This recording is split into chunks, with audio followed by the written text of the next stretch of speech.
بسم الله الرحمن الرحيم الحمد لله رب العالمين والعاقبة للمتقين ولا عدوان إلا على الظالمين والصلاة والسلام على رسول الله وصحبه أجمعين أما بعد وأن جابر رضي الله عنه قال قال رسول الله صلى الله عليه وسلم إذا كفن أحدكم أخاه فليحسن كفنه رواه مسلم. அல்ஹம்துலில்லாஹ், போன வகுப்பில் நாங்கள் கஃபன் சம்பந்தப்பட்ட விஷயமாக பேசினோம். அதில் ஆரம்பமாக ரசூலுல்லாஹி ஸல்லல்லாஹு அலைஹி வஸல்லம் அவர்கள் வஃபாத்தான பொழுது நபி ஸல்லல்லாஹு அலைஹி வஸல்லமுடைய கஃபன் எவ்வாறு அமைஞ்சிச்சு என்றதை பார்த்தோம். அது ரசூலுல்லாஹி ஸல்லல்லாஹு அலைஹி வஸல்லம் அவருடைய கஃபனில் 3 பிடவைகள் அமைந்திருந்தது.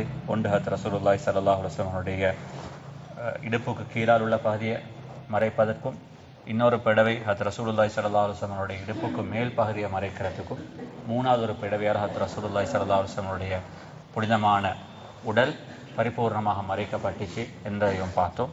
அதே நேரத்தில் கஃபனுக்கு வெள்ளை நிற பிடவைகளை பாவிக்கிற ரசூலுல்லாஹி ஸல்லல்லாஹு அலைஹி வஸல்லம் அவர்கள் விரும்பினார்கள். இன்று வரும் வரைக்கும் அதுதான் சுன்னத்தாகவும் எல்லாருக்கும் மத்தியில் அமல் செய்யப்படுகிறது. அதே நேரத்தில் ரசூலுல்லாஹி ஸல்லல்லாஹு அலைஹி வஸல்லம் அவர்கள் தன்னுடைய கஃபனில் கமீஸை நபி ஸல்லல்லாஹு அலைஹி வஸல்லம் அவர்கள் பாவிக்காவிட்டாலும் சஹாபாக்கள், அதே நேரத்தில் நபி ஸல்லல்லாஹு அலைஹி வஸல்லம் காலத்தில் வஃபாத்தானவர்களுடைய ஜனாசாக்களுக்கு நபி ஸல்லல்லாஹு அலைஹி வஸல்லம் என்ன செஞ்சிருக்கிறாங்க, கமீஸை பாவிச்சிருக்கிறாங்க என்பதையும் போன வகுப்பில் நாங்கள் பார்த்தோம். இன்றைய வகுப்பில் அதே கஃபனுடைய தொடரில் இன்னும் ஒரு மிக முக்கியமான ஒரு பாதி. ஜாபிர் ரலியல்லாஹு அன்ஹு அவர்கள் சொல்கிறார்கள், நபி ஸல்லல்லாஹு அலைஹி வஸல்லம் அவர்கள் சொன்னார்கள், இதா கஃபன அஹதுக்கும் அஹாஹு ஃபல்யுஹ்சின் கஃபனா. நீங்கள் யாராலும் ஒருவர் உங்களுடைய சகோதரர்களுக்கு நீங்கள் கஃபனை அணிவிச்சால் அந்த அணிவிக்கக்கூடிய கஃபனை அழகாக முறையாக அதாவது அவர்களுக்கு கஃபனுடைய அந்த கடமையை கிரகைகளை நிறைவேற்றுமாறு நபி ஸல்லல்லாஹு அலைஹி வஸல்லம் அவர்கள் வேண்டிக் கொண்டாங்க. அதாவது ஜனாசா தானே என்பதற்காக வேண்டி கஃபனை நாங்கள் முறையில்லாமல் செய்யக்கூடாது. ஃபல்யுஹ்சின் கஃபனா, அந்த கஃபனை அழகாக ஆக்கட்டும், முறையாக அவர்களுக்கு அணிவிக்கட்டும். அதனால தான் நாங்கள் இன்றைக்கு பொறுத்தவரையில் ஜனாசாவை நாங்கள் அடக்கம் செய்கிற விஷயத்தில் இந்த விஷயத்தை நாங்கள் பொதுவாக பேணுதலாக பார்க்கிறது உண்டு. அதாவது ஜனாசாவுக்கு நாங்கள் இசார் ஒன்று அறிவிக்கிறோம், அதே நேரத்தில் ஜனாசாவுக்கு நாங்கள் கமீஸை கொடுக்குறோம். அதுக்கப்புறம் அந்த ஜனாசா அழகாக இருக்கணும் என்றதுக்காக வேண்டி நாங்கள் ஜனாசாவுக்கு பொதுவாக தலப்பா அணிவிக்கிற இந்த சுண்ணத்தெல்லாம் இருக்குது. இதெல்லாம் என்னத்துக்காக வேண்டும் என்றால் அந்த ஜனாசா அழகாக இருக்கணும், அவருக்கு உடுப்பாட்டப்பட்ட கஃபன் அழகாக இருக்கணும் என்றதுக்காக வேண்டி இவைகளை அணிவிக்குமாறு நபி ஸல்லல்லாஹு அலைஹி வஸல்லம் அவர்கள் சொல்லியிருக்கிறாங்க. அதாவது இதா கஃபன அஹதுக்கும் அஹாஹு ஃபல்யுஹ்சின் கஃபனா. அதே நேரத்தில் இன்னும் ஒரு மிக முக்கியமான ஒரு விஷயத்தையும் இந்த இடத்துல நாங்கள் கவனத்தில் கொள்வது மிக முக்கியமான ஒரு விஷயம். அதாவது நாங்கள் ஜனாசாவுடைய கஃபன் அழகாக இருக்கணும் என்றதுக்காக வேண்டி அந்த ஜனாசாவுடைய கஃபன்ல வீண் விரயம் செய்யறதையும் நபி ஸல்லல்லாஹு அலைஹி வஸல்லம் அவர்கள் தடுத்தாங்க. ஹதீஸ்ல வந்திருக்குது, லா துகாலு ஃபில் கஃபனி ஃபஇன்னஹு யுஸ்லபு சரிஆ.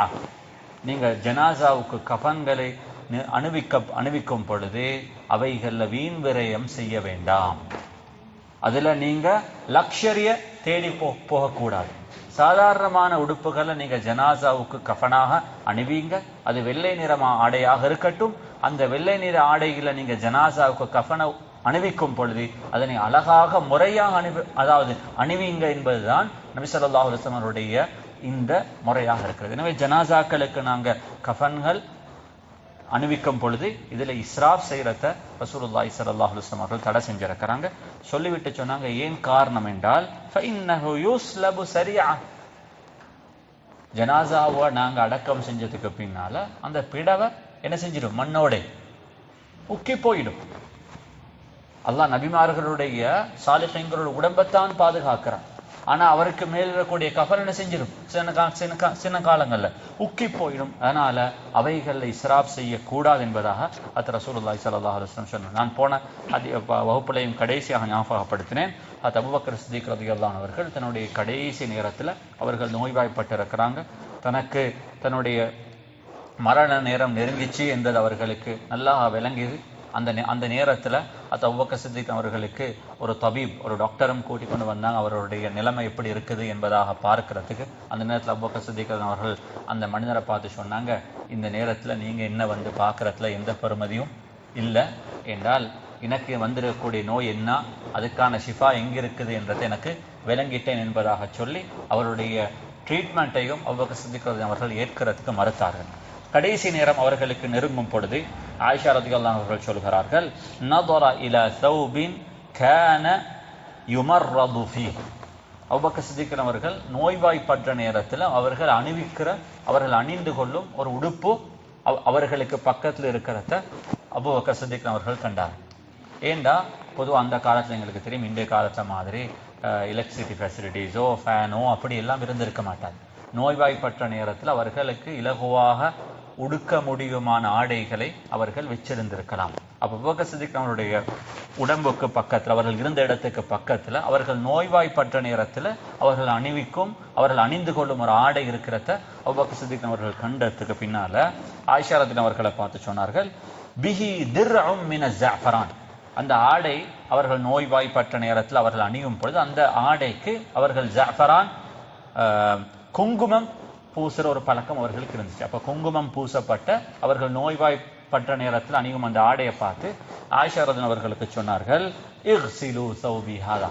இந்த உடுப்பை கழுகி வைங்க. நான் மௌத்தானத்துக்கு பின்னால எனக்கு இந்த பழைய ஆடையை அணிவிச்சு அந்த பழைய ஆடைய 2 பிடவைகளால நீங்க ரசூலுல்லாஹி ஸல்லல்லாஹு அலைஹி வஸல்லம் ஜனாசாவை நீங்க சுத்தினது போன்று 2 பிடவைகளால எனக்கு அந்த பழைய ஆடைய அணிவிச்சு அதையே கஃனாக வச்சு இந்த 2 பிடவையால் என்ன நீங்க சுத்தி விடுங்க என்பது ஆயிஷா அவர்களிடத்தில் சொன்ன பொழுது ஆயிஷா ரலியல்லாஹு அவர்கள் சொன்னார்கள், ஏன் உங்களுக்கு நல்ல ஒரு ஆடையை நான் உடுப்பாட்டத்துக்கு விருப்பப்பட்டேனே. அப்ப ரசூல் இது இன்ன ஹாதா ஹலிக், இது பழைய ஒரு ஆடை, இது தெரிச்சு போயிருக்குது, இது மிச்சம் உடுத்து பலசான ஒரு ஆடை தானே, இந்த ஆடையே நான் உங்களுக்கு அனுபவிக்க வேண்டும் என்பதாக ஆயிஷா ரலியல்லாஹு அன்ஹா அவர்கள் கேட்டபொழுது சொன்னார்கள், இன்னல் ஹய்ய அஹக்கு பில் ஜதீத்.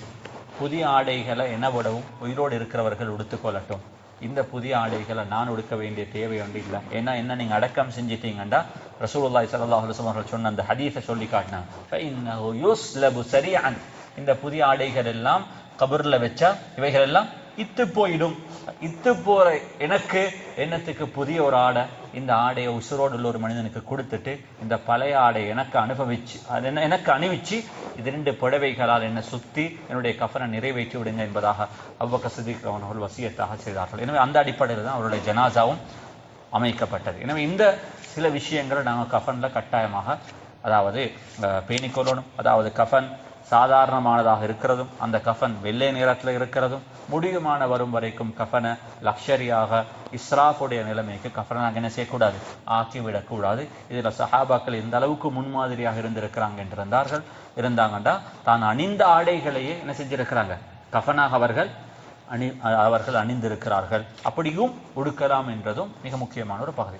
இந்த பகுதியில் யாரால் முத்தர் விருப்பப்பட்டால் அவர்கள் ஹஜ்ஜிக்கு போனவருடைய ஹராமையோ அல்லது அவர்களுக்கு எது சரி ஒரு விருப்பமான ஒரு ஆடை அல்லது ஒரு நல்ல சாலிஹான ஒரு மனிதர் அவர்களுக்கு கொடுத்த ஏதாலும் ஒரு ஆடை, அந்த ஆடை அல்லது நல்ல சாலிஹான ஒரு மனிதர் உடுத்த ஒரு ஆடையை நான் உடுக்கணும் என்று ஆசைப்பட்டால் அவர்களுக்கு வசியத்தாக எழுதிட்டு போகலாம், நான் என்னுடைய ஜனாசாவுடைய கட்டத்தில் என்னுடைய ஜனாசாவுக்கு எனக்கு அணிவிக்கப்படும் கஃபன் இந்த ஆடையாக இருக்கணும் என்பதாக அவர்கள் வசியத் செஞ்சால் கட்டாயமாக அந்த ஆடையை கொண்டுதான் அவர்களுக்கு என்ன செய்யப்படணும், அவருடைய ஜனாசாவுக்கு கஃபன் செய்யப்படணும். அந்த ஆடையால கஃபன் செஞ்சதுக்கு பின்னால மேலால என்ன செய்யலாம், இன்னொரு ஆடையால நாங்கள் அந்த ஜனாசாவை சுத்தி விடலாம்.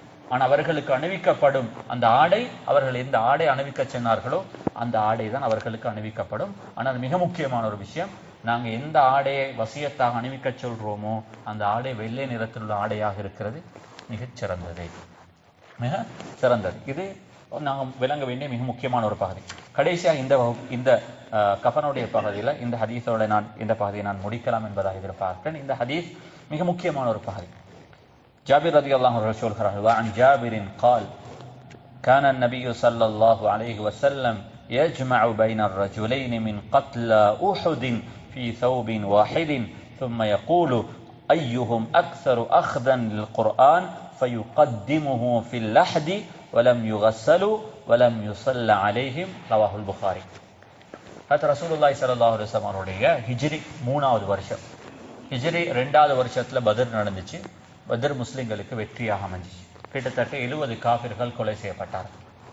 அதே அடுத்த வருஷம் அந்த பத்ர் முடிகிறதோடையே மக்கா முஷ்ரிக்கீங்களும் முஸ்லிம்களும் அவர்கள் அப்பயே முடிவெடுத்தாங்க, சரியாக ஒரு வருஷத்துக்கு பின்னால நாங்க மீண்டும் ஒரு யுத்தத்துல சந்திக்க போறோம், அதுல நாங்க யாரு நீங்க யாருன்றத நாங்க நிரூபித்து காட்ட போறோம். அப்ப அதே சரியாக ஒரு வருஷத்துக்கு பின்னால திரும்பவும் ஹிஜ்ரி 3ல உஹத் யுத்தம் நடக்குது. அல்லாஹ்வுடைய நாட்டம் பத்ரில் வெற்றியை அதாவது முகம் கொடுத்த சஹாபாக்கள் உஹதுல பெரும் ஒரு இழப்பை அவர்களுக்கு சந்திக்க வேண்டிய நிலைமை ஏற்பட்டுச்சு. நீங்க இதெல்லாம் நாங்க வரலாற்றுல படிச்சிருக்கிறோம். கிட்டத்தட்ட 70க்கும் மேற்பட்ட சஹாபாக்கள் உஹதுல ஷஹீதாக்கப்பட்டாங்க. அதுல அதிகமானவர்கள் அன்சாரி சஹாபாக்கள், அப்ப இதுல நீங்க பாருங்க எந்த அளவுக்கு அந்த காலம் அவர்களுக்கு கஷ்டமாக இருந்திருக்கும் என்பதா. உஹதுல நான் அண்டை கூட நான் இது சம்பந்தப்பட்ட விஷயமாக பேசினேன். உஹதுல 70க்கும் மேற்பட்ட சஹாபாக்கள் ஷஹீதாக்கப்பட்டிருக்கிறார்கள். ஷஹீதாக்கப்பட்ட பொழுது இந்த சஹாபாக்களுக்கு முதலாவது பிரச்சனை இருந்துச்சு, அவர்களுக்கு எப்படி கஃன் உடுப்பாற்றுறது என்றால், சஹாபாக்களுடைய அந்த நேரத்துல அங்கு ஷஹீதாக்கப்பட்டவர்களுக்கு கஃனாக உடுக்கிறதுக்கு போதிய அளவு ஆடை பிடவை மதீனாவுல சஹாபாக்கள்கிட்ட இருக்க. அப்படி இருந்தால், அதாவது இப்ப நாங்க உடுக்கிற மாதிரி இந்த உடுப்பு ஒரு பரிபூர்ணமான உடுப்பாக இருந்தா கஃனே தேவையில்லை.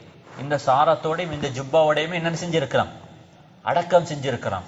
யோசிச்சு பாருங்க, சஹாபாக்கள் ஷஹீதாகி மையத்துகளாக இருக்கிறார்கள், அவர்கள் உடுத்திருந்த ஆடை கஃனாக இருக்கிறதுக்கு போதாது. எப்படி இருந்துக்கு? உண்மையிலே அல்லாஹ்ட்ட நாங்க எல்லாம் வெட்கப்படணும். நாளைக்கு இந்த சஹாபாக்கள் அவர்கள் செஞ்ச அமலை நாங்க செய்யவும் இல்லை, அவர்கள் செய்த தியாகத்தை நாங்க செய்யவும் இல்லை. இந்த அளவுக்கு தியாகம் அவர்கள் மௌத்தாக இருக்கிறாங்க. அவர்களுக்கு குறைந்த பட்சம் அந்த ஜனாசாக்களை மரியாதையாக அடக்கம் செய்கிற அளவுக்கு போதுமான கஃனும் இல்ல, அந்த கஃனை கொடுக்கிற அளவுக்கு அந்த சமூகத்துல வசதியும் இல்லை. அப்ப இந்த கஃனோட தான் நாளை கியாமத்தினால் அவர்கள் எழுப்பாட்டப்படுவார்கள். அன்பான சகோதரர்களே, அவர்களும் அல்லாஹ்வுக்கு முன்னால் நிற்க போறாங்க, நாங்களும் நிற்க போறோம் என்றிருந்தால் நாங்க எந்த விதத்துல நாங்களும் இந்த சொருக்கத்துக்கு தகுதி என்பதாக சொல்றதுக்கு எதை நாங்க எடுத்துக்கொண்டு போக போறோம்? அல்லாஹ்விடத்துல கட்டாயமாக சிந்திக்கிறதுக்கு நான் கடமைப்பட்டிருக்கோம். அப்ப அந்த சஹாபாக்கள் முதலாவது விஷயம் கஃன் என்ன செய்யறது.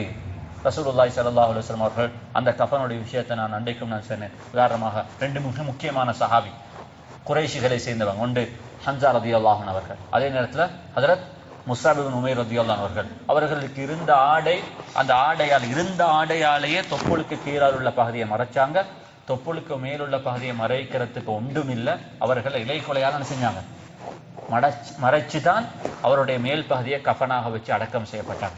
இன்னும் சில சஹாபாக்கள் அவர்கள் உடுத்திருந்த ஆடை நபி ஸல்லல்லாஹு அலைஹி வஸல்லம் அவர்கள் கலட்டி தொப்புளுக்கு கீழால் உள்ள பகுதி அவர்களுடைய இருந்த ஆடையால மறைச்சிட்டு, அவர்கள் உடுத்திருந்த ஆடைகளை கலட்டி சில சஹாபாக்களுடைய தொப்புளுக்கு கீழுள்ள பகுதியை மறைச்சு அவர்களுடைய மேல் பகுதிக்கு இலை கொலைய வச்சு அடக்கினாங்க. இவர்கள் மேலு உடுத்திருந்த ஆடையை கலட்டி இன்னும் சில சஹாபாக்களுக்கு தொப்புளுக்கு கீழுள்ள பகுதியை மறைச்சு அவர்களுடைய ஜனாசாக்கள் அடக்கம் செய்யப்பட்டது. அதுதான் அன்றைய சஹாபாக்களுடைய நிலைமை எப்படி இருந்திருக்கும் சும்மா யோசிச்சு பாருங்க. இது ஒரு முதலாவது பிரச்சனை. 2வது பிரச்சனை வந்துச்சு, சரி கஃனை அவர்களுக்கு பேலன்ஸ் பண்ணினதுக்கு பின்னால அடுத்த ஒரு கட்டம் 70 சஹாபாக்கள் ஒரே நேரத்தில் ஷஹீதாக்கப்பட்டிருந்ததுனால சஹாபாக்களும் சரியான டயர்டாக இருந்தாங்க. ஒரு பக்கம் பாடி பிசிக்கலி அவங்க டயர்ட், 2வது பக்கம் அவர்கள் மென்டலியும் டயர்ட். ஏன்னா பெரும் எல்லா குடும்பத்திலையும் ஏதோ ஒரு அடிப்படையில் யாரோ ஒருத்தர் ஷஹீதாக்கப்பட்டிருப்பாங்க. இந்த ஹதீஸை ரிவாயத் செய்யக்கூடிய ஜாபீர் ரலியல்லாஹு அன்ஹு சொல்கிறார்கள், என்னுடைய குடும்பத்தில் என் வாப்பா என்னுடைய சாச்சா 2 பேரும் ஷஹீதாக இருந்தாங்க. அந்த 2 பேருக்கும் போதிய அளவு கஃனும் இருக்கல அவர்களுக்கு கஃன் செய்யறதுக்கு. அப்ப இப்படி ஏதோ ஒரு குடும்பத்துல யாரோ ஒருத்தர் இழந்திருக்கிறாங்க என்றிருந்தால் அவர்களுக்கு எல்லாருக்கும் தனித்தனியாக கபறுகளை தோண்டி அவர்கள் அடக்கம் செய்யறதுக்கும் சஹாபாக்களுக்கு கஷ்டமாக இருந்துச்சு. அன்சாரி சஹாபாக்கள் ரசூலுல்லாஹி ஸல்லல்லாஹு அலைஹி வஸல்லம் இடத்துல வந்து அவர்கள் முறைப்பாடு சொன்னார்கள், யா அஸாபனா கர்உன் வ ஜஹ்துன், யா ரசூலுல்லாஹ் ஒரு பக்கம் கஷ்டம் இன்னொரு பக்கம் துக்கம், இதோட சேர்த்து எங்களுக்கு கபறு தோண்ட முடியாது. அப்பதான் ரசூலுல்லாஹி ஸல்லல்லாஹு அலைஹி வஸல்லம் சொன்னார்கள், இஹ்ஃபிரு வ அவ்ஸிஉ வஜ்அலு அர்-ரஜுல வ-ஸலாஸத ஃபீ கப்ரின், கபறுகளை ஆழமாக நீளமாக தோண்டுங்க, ஒரே கபர்ல 2 அல்லது 3 சஹாபாக்களை ஒரே நேரத்துல வச்சு அடக்கம் செய்யுங்க. இன்னொரு ரிவாயத்துல வந்திருக்குது, கடைசிக்கு கஃன் கூட போலா போயிட்டு சொன்னார்கள். இருக்கிற புடவைகளை விரிச்சு அதுல முடியுமான வரும் வரைக்குமான ஜனாசாக்களை வச்சு அப்படியே அடக்கம் செஞ்சிருக்கு. அப்படியே அடக்கம் செஞ்சிருங்க. அன்பான சகோதரர்கள், அந்த அப்ப கபறுகள் தோண்டப்பட்டிருக்குது. 70 சஹாபாக்கள் ஷஹீதுகளாக இருக்கிறாங்க. அப்ப சஹாபாக்கள் கேட்டாங்க, யா ரசூலல்லாஹ், ஒரு குழி, ஒரு குழியில சில குழியில 2 பேர், இன்னும் சில கபறுகள்ல 3 பேர் கேட்டாங்க, யா ரசூலல்லாஹ், எப்படி யாருக்கு முதலாவது இடம் பிறகு 2வது இடம் யாருக்கு கொடுக்கிறது? நபி ஸல்லல்லாஹு அலைஹி வஸல்லம் சொன்னாங்க, இதுதான் ஒரு மதிப்புக்குள்ள இந்த ரிவாயத்தை ஜாபிர் ரலியல்லாஹு அன்ஹு சொல்கிறார்கள். அப்ப யார முதலாவது அடக்கம் செய்யறது, அதுக்கு பிறகு யார் அடக்கம் செய்யறது, எந்த கபர்ல 2 பேர் வைக்கிறது, எந்த கபர்ல தனி ஒத்தரை வைக்கிறது, எந்த கபர்ல 3 பேரை வைக்கிறது என்ற இந்த கன்ஃபியூஷன் சஹாபாக்களுக்கு வந்த பொழுது ரசூலுல்லாஹி ஸல்லல்லாஹு அலைஹி வஸல்லம் வந்து கேட்டாங்க. நபி ஸல்லல்லாஹு அலைஹி வஸல்லம் சொன்னார்கள், ஐயுஹும் அக்ஸரு அஹ்தன் லில் குர்ஆன், ஷஹீதானாகவங்கள்ல குர்ஆனை யார் கூடுதலாக மனனம் செஞ்சிருக்கிறார்களோ அவர்களுக்கு தான் முதல் இடம். அவர்களுக்கு தான் முதல் இடம். ஒருத்தர் குர்ஆன அன்றைய நாள் இறங்கினவரங்காட்டியும் 2 ஜுஸு பாடமாக்கி இருக்கிறாரு, அவர் பக்ராவை பாடமாக்கி இருக்கிறாரு என்று அது வரைக்கும் குர்ஆன் இறங்கி முடிஞ்சிருக்கு. அப்ப யார் யாரு குர்ஆன் அதிகமாக பாடமாக்கி இருக்கிறார்களோ அதிகமாக பாடமாக்கினவர்களுக்கு முதலிடம், அதுக்கு பிறகு அடுத்தவங்களுக்கு இடம் என்பதாக சந்தர்ப்பம் கொடுக்கப்பட்டுச்சு. அப்ப ஒவ்வொருத்தரும் குர்ஆனை மனனம் செஞ்ச அளவுக்கு அவர்களுக்கு கபர்ல முன்னுரிமை கொடுக்கப்பட்டு அந்த சஹாபாக்கள் அடக்கம் செய்யப்பட்டார்கள். அதே நேரத்தில் நபி ஸல்லல்லாஹு அலைஹி வஸல்லம் அவருடைய ஜனாசாக்கள் அந்த கபரில் வச்சு அடக்கம் செய்யப்படும் பொழுது லம் யுகஸ்ஸலு வலம் யுஸல்லு அலைஹி வலம் யுஸல்ல அலைஹி, அவர்களுடைய ஜனாசாக்கள் குளிப்பாட்டப்படவும் இல்லை. சொன்னார்கள், இவர்களை இந்த இரத்தத்தோடே அடக்கம் செய்யுங்க. அவர்கள் கியாமத்தினால் அவர்கள் எலும்பும் பொழுதும் என்ன நடக்கும் என்றிருந்தால் நபி ஸல்லல்லாஹு அலைஹி வஸல்லம் சொன்னார்கள், லா துகஸ்ஸிலூஹும் ஃபஇன்ன குல்ல ஜுர்ஹின் அவ் தமின் யஃபூஹு மிஸ்கன் யௌமல் கியாமா, நாளை கியாமத்தினால அவர்கள் எழுப்பாட்டப்படும் பொழுது அவர்களுடைய காயங்கள், அவருடைய இரத்தம், இந்த 2ம் மிஸ்கை போன்று நாளை மஹ்ஷருடைய மைதானத்தில் வாசம் அடிக்கும். அந்த நிலைமையில் அவர்கள் எழுப்பாட்டப்படுவார்கள். எனவே அவருடைய இரத்தங்கள் துடைக்கப்படக்கூடாது, இரத்தங்கள் கழுவப்படக்கூடாது. அந்த இரத்தத்தோட நீங்க அவர்கள் அடக்கம் செய்யுங்க என்பதாக ரசூலுல்லாஹி ஸல்லல்லாஹு அலைஹி வஸல்லம் அவர்கள் அந்த கபர்ல ஒவ்வொரு சஹாபாக்களை வச்சதுக்கு பின்னால கடைசியாக அந்த ஜனாசாக்களை பார்த்து சொன்னார்கள், நீங்க இந்த ஜனாசாக்கள் நீங்க யாருமே கவலைப்பட வேண்டாம், உங்கள் ஒவ்வொருவருக்கும் கியாமத்து நாள்ல நான் ஷஃபாஅத் செய்வதை எனக்கு நான் கடமையாக்கி கொண்டுட்டேன். உங்கள் எல்லாருக்கும் நான் கியாமத்து நாள்ல ஷஃபாஅத் செய்வேன். அவர்கள் உங்கள் ஒவ்வொருவருக்கும் சொர்க்கத்தை நான் பெற்று தராம நான் சொர்க்கத்துக்கு போக மாட்டேன். அவர்களுக்கு இதனாலதான் நபி ஸல்லல்லாஹு அலைஹி வஸல்லம் அவர்கள் இந்த ஷஹீதுக்கு ஏன் தொழுவிக்கல்ல என்றிருந்தால், இன்றைய நாள் வரும் வரங்காட்டியும் ஜிஹாதுக்கு போய் ஜிஹாதில் ஷஹீதாக்கப்படக்கூடியவர்களுக்கும் ஜனாசாவுடைய தொழுகை நடத்தப்பட மாட்டாது, அவர்களுடைய ஜனாசாக்கள் குளிப்பாட்டப்படவும் மாட்டாது, கஃன் செஞ்சு அடக்கம் செய்யப்படும். அடக்கம் மட்டும் அவர்களுக்கு கஃன் செய்யப்பட வேண்டும், 2 அவர்களுடைய ஜனாசாக்கள் அடக்கம் செய்யப்பட வேண்டும். ஏண்டா ரசூலுல்லாஹி ஸல்லல்லாஹு அலைஹி வஸல்லம் சொன்னாங்க, யுஃபரு லிஷ்ஷஹீதி குல்லு தம்பின், ஷஹீதுடைய எல்லா பாவங்களும் மன்னிக்கப்பட்டாச்சு. என்னத்துக்கு தொழுகை? அவருக்கு தொழுகைக்க வேண்டிய தேவை. ஏன்னா ஜனாசாவே அவருடைய பாவ மன்னிப்புக்காக வேண்டும். இவர்களுக்கு பாவ மன்னிப்பு நீங்க கேட்க வேண்டிய அவசியம் இல்லை, அவர்களுக்கு பாவ மன்னிப்பு அல்லாஹ் கொடுத்து முடிஞ்சு என்பதாக ரசூலுல்லாஹி ஸல்லல்லாஹு அலைஹி வஸல்லம் அவர்கள் சொல்லி அந்த ஜனாசாக்களை அடக்கம் செய்யப்பட்டார்கள். எனவே அன்பான சகோதரர்களே, இதுதான் கஃனுடைய இன்றைய பகுதியோட கஃனுடைய பகுதியை நாங்கள் முடிச்சு கொள்றோம். எனவே அல்லாஹ் சுப்ஹானஹு வ தஆலா நம்மையும் ஏதோ ஒரு அடிப்படையில் தீனுக்காக தனது வாழ்க்கையை அர்ப்பணிக்கக்கூடிய ஏதோ ஒன்று நாங்களும் மௌத்தாகிறதுக்கு முன்னால கியாமத்தினால நாங்களும் போய் நானும் தீனுக்கு இதை செஞ்சிருக்கிறேன், என்னால இந்த மாதிரியான ஒரு பங்களிப்பு தீனுக்கு நடந்திருக்குது என்பதாக சொல்றதுக்கு நாங்கள் எது சரி எடுத்துக்கொண்டு எங்களோட கபர்களுக்கு போய் சேர வேண்டும். இதுதான் நாளை கியாமத்தினால என்னையும் உங்களையும் நபி ஸல்லல்லாஹு அலைஹி வஸல்லம் ஷஃபாஅத்துக்கும் அல்லாஹ்வுக்கு முன்னால் நிற்கிற நேரத்தில் எங்களுக்கு வாயை திறந்து இல்லை நானும் உன்னுடைய தீனுக்கு இதை செஞ்சிருக்கிறேன், எனக்கும் இப்படியாப்பட்ட ஒரு பங்களிப்பு இருக்குது என்பதாக சொல்றதுக்காக வேண்டியாதும் இது சரி நம்மகிட்ட இருக்க வேண்டும். அவைகள் எல்லாம் நம்மை அல்லாஹுக்கும் அந்த சொர்க்கத்துக்கும் நெருக்கமாக ஆக்குறதுக்கு காரணமாக அமையும். எனவே கஃனுடைய பகுதிகளை நாங்கள் ஆரம்பத்திலிருந்து பேசினோம். அது ரசூலுல்லாஹி ஸல்லல்லாஹு அலைஹி வஸல்லம் கஃன் இப்படி அமைஞ்சிருந்துச்சு, ரசூலுல்லாஹி ஸல்லல்லாஹு அலைஹி வஸல்லம் சஹாபாக்களுடைய கஃன் எப்படி அமைத்திருக்கிறார்கள். அதே நேரத்தில் கஃனுடைய புடவை அது வெள்ளை நிறத்துடைய புடவையாக இருக்க வேண்டும், அதே நேரத்தில் கஃபனை நாங்கள் உடுப்பாட்டும் பொழுது அவை அழகாக முறையாக நாங்கள் கஃபன்களை அவர்களுக்கு அணிவிக்க வேண்டும். அதே நேரத்தில் அவர்களுக்கு அழகாக முறையாக செய்கிறோம் என்றதுக்காக வேண்டி ஜனாசாக்களுடைய கஃபன்ல நாங்கள் வீண் விரயம் செய்யறதையும் இஸ்லாம் நமக்கு என்ன செஞ்சிருக்குது, தடை செஞ்சிருக்குது. எனவே இந்த பகுதிகளை முறையாக கவனத்தில் கொண்டு நாங்கள் இந்த கஃபனுடைய இந்த சமூக கடமையை, இந்த சமூக பொறுப்பை முறையாக நாங்கள் நிறைவேற்றுறதுக்கு முயற்சி செய்து கொள்ள வேண்டும். அல்லாஹ் சுப்ஹானஹு வ தஆலா எனக்கும் உங்களுக்கும் எல்லாருக்கும் ஒரு அழகான மௌத்தை நசீபாக்குவானாக. பேசின விஷயங்களை வாழ்க்கையில் அமல் செய்யறதுக்கான பாக்கியத்துள்ள நம் அனைவர்களுக்கும் தந்தல்வானாக. ஆகிரு தஅவானா அல்ஹம்துலில்லாஹி ரப்பில் ஆலமீன். அஸ்ஸலாமு அலைக்கும் வரஹ்மத்துல்லாஹி வபரகாத்துஹு. சுப்ஹானக அல்லாஹும்ம பிஹம்திக் அஷ்ஹது அல்லா இலாஹா இல்லா அன்த அஸ்தக்ஃபிருக வ அத்தூபு இலைக். ஸல்லல்லாஹு அலா நபியில் உம்மி வ அலா ஆலிஹி வ ஸஹ்பிஹி வ ஸல்லம்.